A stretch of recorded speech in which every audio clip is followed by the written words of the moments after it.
नाम क्या है, शब्द क्या है, अगर इसके बारे में हमें विस्तार से जानना है तो हम बहुत सारे संतों की वाणियों से, उनके मार्गदर्शन से लाभ उठा सकते हैं। सबसे पहले हम बात करेंगे कि गुरबाणी में नाम किसे कहा गया है। बाणी में कहा गया है, नाम के तारे सगले जंत, नाम के तारे खंड ब्रह्मंड, जेता कीता तेता नाव, बिन नामे नाही कोई ठाव। श्री गुरु नानक देव जी कहते हैं, शब्द है धरती, शब्द है आकाश, शब्द है शब्द भया प्रगास, सगल सृष्ट शब्द के पाछे, नानक शब्द कड़े कड़ाछे। जिस शब्द की इतनी महिमा है, जो शब्द पूरे संसार को नहीं बल्कि पूरे ब्रह्मांड को, सबको बनाने वाला है, उसकी आज हम क्या महिमा है, क्या है शब्द, इसके बारे में जानने का प्रयास करेंगे। वह शब्द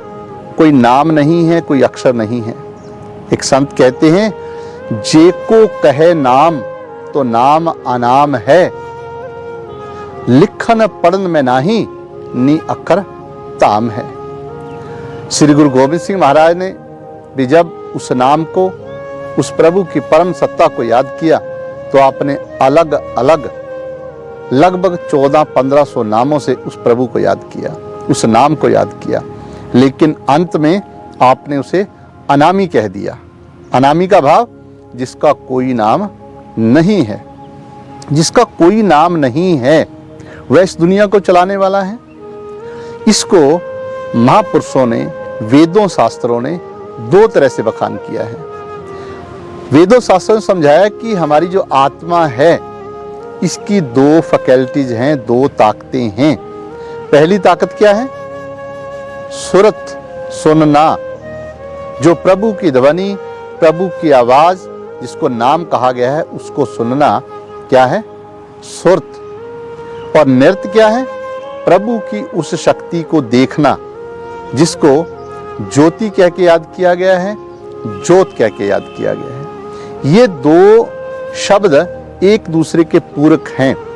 वाणी में भी कहा गया है, अंतर ज्योत निरंतर वाणी, सच्चे साहिब सो लेवलाई, कि हमारे अंदर एक ज्योत जगती है और उस ज्योत में से उस प्रभु की मीठी, सुरीली और बहुत ही अद्भुत, जो आत्मा को अपनी ओर खींचती है, वो आवाज उठ रही है।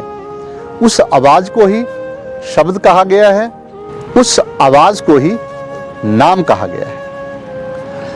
वह नाम, वह शब्द क्या है, कहां से उसकी प्राप्ति होगी? इसलिए वाणी में जिक्र आया है, इस जग में नाम अलभ है, गुरमुख वसै मन आए।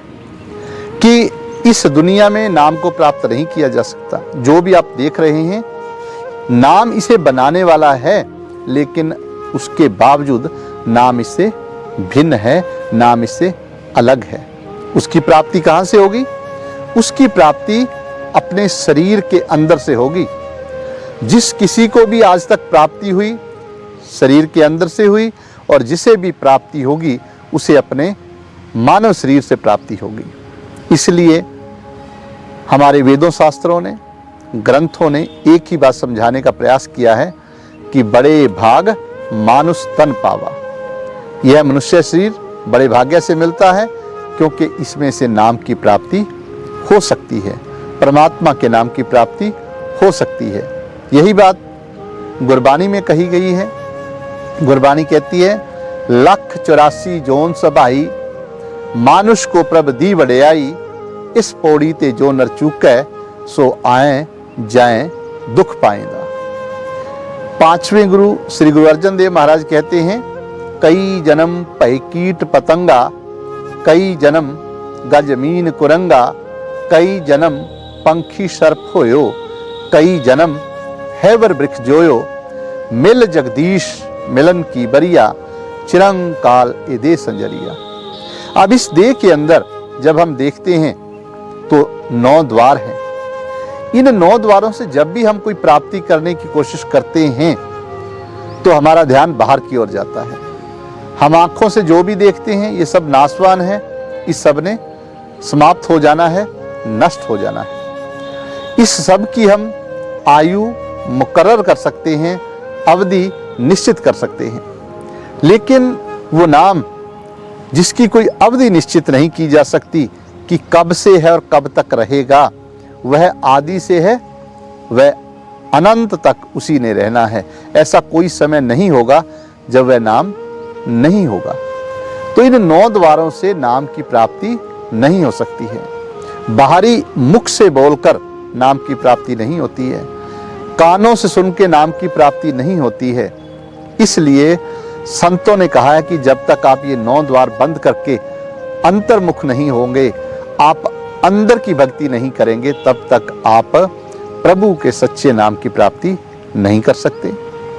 इसको समझाने के लिए भगवान राम ने हमें नवरात्रों के उदाहरण देकर कि किस प्रकार हमने नवरात्रे मनाने हैं, अपना एक एक रात्रमीन अंधकार, एक एक हमारा द्वार जो अंधकार की ओर लेके जाता है, उसको बंद करते हुए हम 10वें की ओर बढ़ें, ताकि हम दशहरा मना सके।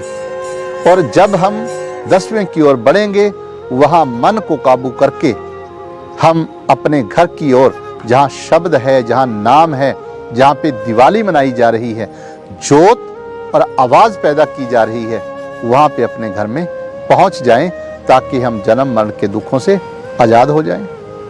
यही भाव हर संत ने हमारे सामने रखने की कोशिश की है।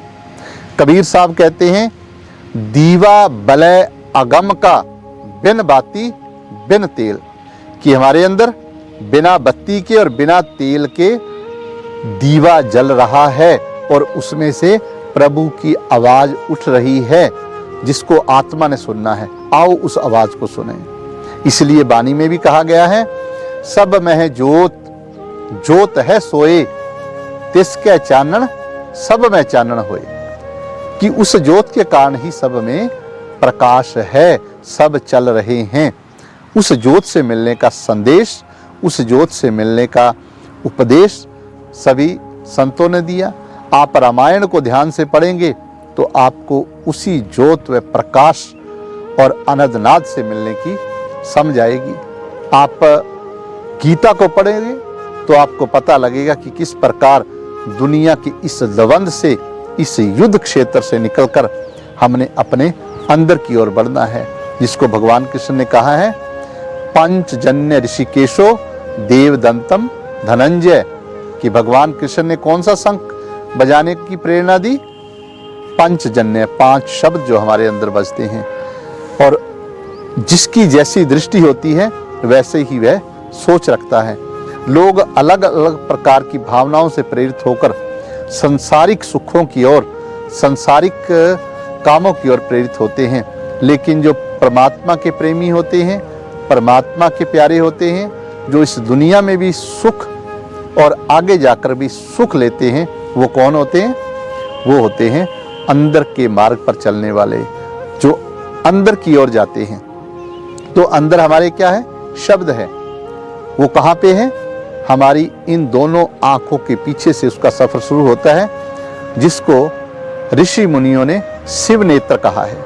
जब हम उस शिव नेत्र पर ध्यान लगाएंगे, उस शिव नेत्र पर हमारा पूरा ध्यान एकाग्र हो जाएगा, तो हमें अंदर से शिव का डमरू, भगवान कृष्ण की बांसुरी, राम भगवान की धुन सुनाई देनी शुरू होगी, जिसको गुरु नानक देव जी ने कहा है कि आपके अंदर आनंद पया मेरी माए, सतगुरु में पाया, सतगुरता पाया सहज सेती, मन वजियां वदाइयां, राग रतन परिवार परियां, शब्द गावन आइयां।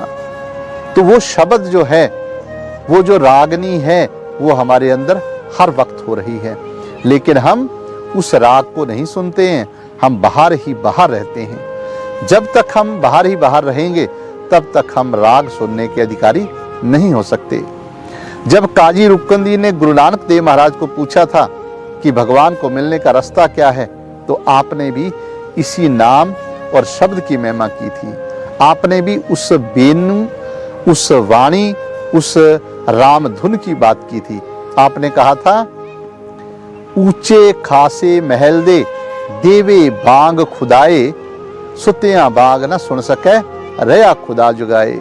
कहते कि ऊंचा महल यानी कि हमारे जो सर है, इसके ऊपर के हिस्से में वो परमात्मा हमें बांग दे रहा है, क्योंकि रुकनुद्दीन को समझा रहे हैं। बांग का भाव है एक आवाज भगवान की दरगाह से जो आ रही है, जो प्रभु के दरबार से आ रही है, वह आवाज आत्मा सुन सकती है। तो इसे नाम कहा गया है। जब तक हम अंदर से नहीं सुनेंगे तब तक बात बनने वाली नहीं है। गुरु अर्जन देव जी ने बहुत ही स्पष्ट शब्दों में कहा है, सिमरत वेद पुराण उकारण पोथियां, नाम बिना सब कूड़ गाली ओछियां। कहते हैं कि जितने भी सिमरत वेद व पुराण हैं, वो पुकार पुकार कर बार बार एक ही बात समझाते हैं कि आपके अंदर राम नाम की धुन बज रही है, आपके अंदर शब्द है, आपके अंदर नाम है, उसको सुनो। फिर कहते हैं नाम निदान अपार भगता मन वसै, वो हमारे मन में बसता है नाम। जन्म मरण मोह दुख साध संग नसै। जब कोई साधु, जब कोई संत, जब कोई गुरमुख, जब कोई मालिक का प्रेमी, मालिक का प्यारा आपको ये बता दे कि आपके अंदर शब्द बज रहा है, उसको कैसे सुनना है, इसकी जो युक्ति है जब आप समझ लें, तो आप अंदर से जब उस आवाज को सुनोगे, उस नाम को सुनोगे, राम नाम को सुनोगे, तो आपकी आत्मा तृप्त हो जाएगी। आप सदा सदा के लिए दुखों से दूर हो जाएंगे। आओ हम भी उसी नाम से जुड़कर, प्रभु के सच्चे शब्द से जुड़कर अपने जीवन को धन्य बना लें। जय श्री राम, जय श्री कृष्णा। वाहिगुरु जी का खालसा, वाहिगुरु जी की फतेह।